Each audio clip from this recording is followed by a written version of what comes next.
60-70 किस्म की भर्तियां करता है क्या?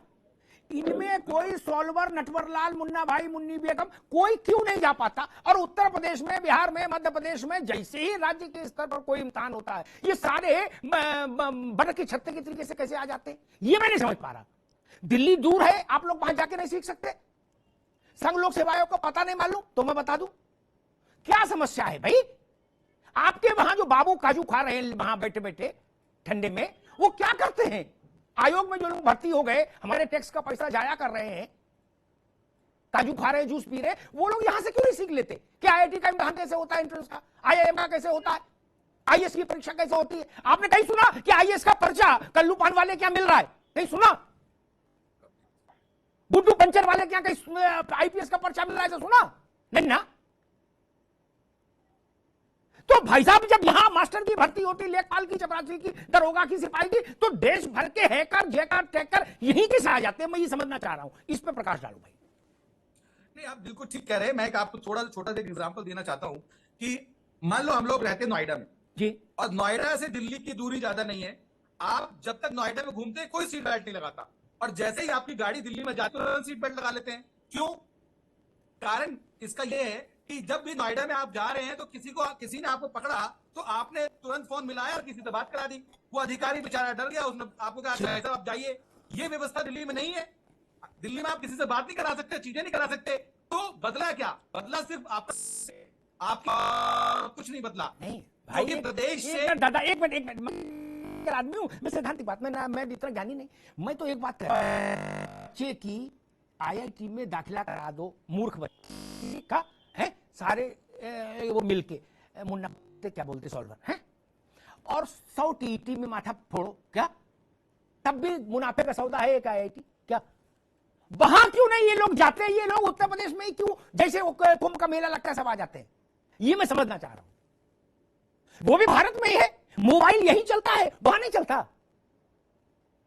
ये ब्लूटूथ और कौन टूथ है, कौन क्या इंटरनेट है, क्या है, क्लाउड है, बाउड है, वो वहां नहीं चलता। मैं जामताड़ा वाले पर किसी में भेदभाव नहीं करते ना, वो तो जिसका मिलता है उसका पैसा खा जाता है, अपने एक अकाउंट में ट्रांसफर कर लेते। मैं ये समझ पा रहा हूं ऐसा कैसा जामताड़ा यहां बन गया नटवरलाल लोगों का कि वो केवल टीईटी कोई पकड़ते हैं, सिपाही भर्ती उत्तर प्रदेश पकड़ते हैं, दरोगा भर्ती, लेखपाल भर्ती, जो छोटे पद हैं, संघर्ष करने वाले वर्ग के बच्चे जहां जूझ रहे हैं। आईआईएम अहमदाबाद में एडमिशन करा दे, 5 करोड़ मिल जाएंगे, 10 करोड़ मिल जाएंगे।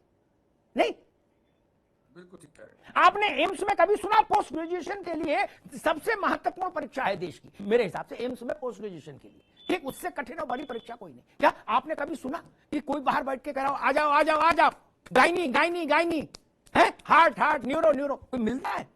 ये यहां कैसे बोली लगने लगती है, लेखपाल आ जाओ, टीटी आ जाओ, बीटी आ जाओ। पंडित जी, ये मैं समझना चाह रहा हूं, आज से नहीं, मैं हमेशा फेडअप रहा उत्तर प्रदेश की इस व्यवस्था से। नहीं, ये कुछ व्यवस्थाओं की कमियां हैं। ये पुरानी सरकारें चाहे नई सरकारें, हम सरकार की बात नहीं कर रहे हैं, सरकार कोई भी हो, ये जो आयोग है जो इंडिपेंडेंट काम कर रहे हैं, कहीं ना कहीं इनको दुरुस्त करने की आवश्यकता है, और दुरुस्तीकरण के बाद ही चीजें ठीक होने वाली हैं। मैं ये कहता हूं कि इसको कैसे हम लोग इसको और अच्छा एक बात बताओ, क्या हम दुरुस्त करें? तो हमारे लिए चिट्ठी लिखवा दो, हम सब दुरुस्त कर दें। कौन दुरुस्त करेगा? मसला ये है। आज जो चर्चा हो रही है कहीं ना कहीं इसका मैसेज आएगा। भैया, यही बात मैं मायावती जी के समय सुनता था, मनोज जी, यही बात मायावती जी के समय सुनता था, यही बात अखिलेश जी के समय सुनता था, यही बात आज सुन रहा हूं, तो फिर तो कैसे चलेगा? इतने में तो एक पीढ़ी बुद्धि हो गई, उसका घर बिक गया, मकान बिक गया, बैल बिक गया, खेत बिक गया। बिल्कुल ठीक कह रहे हैं, व्यवस्थाएं सुधारने की आवश्यकता है। भाई, आज के दौर में इतना टाइम लगता है व्यवस्थाएं सुधारने में, मालिक क्या? अब तो सब टेक्नोलॉजी ने इतना सरल कर दिया। वर्मा जी, बाकी तो रिपोर्ट में बहुत कुछ चीजें आई गई, मुझे 1 2 3 करके 3 बिंदु बताइए जिन पर आप लोगों की नाराजगी है, आपत्ति है, कष्ट है। ये सरकार के लिए इतनी बड़ी परीक्षा कराना भी चुनौती है, और छात्रों के लिए भी, प्रतियोगी छात्रों के लिए परीक्षा देना ये उनके लिए भी चुनौती है जी। तो हम चाहते हैं सरकार इस पर ध्यान दे, आयोग भी ध्यान दे, इतना दूर परीक्षा देने जाना और लड़कियों का होम सेंटर न बनाना, और अगर लड़के भी इतना दूर जा रहे हैं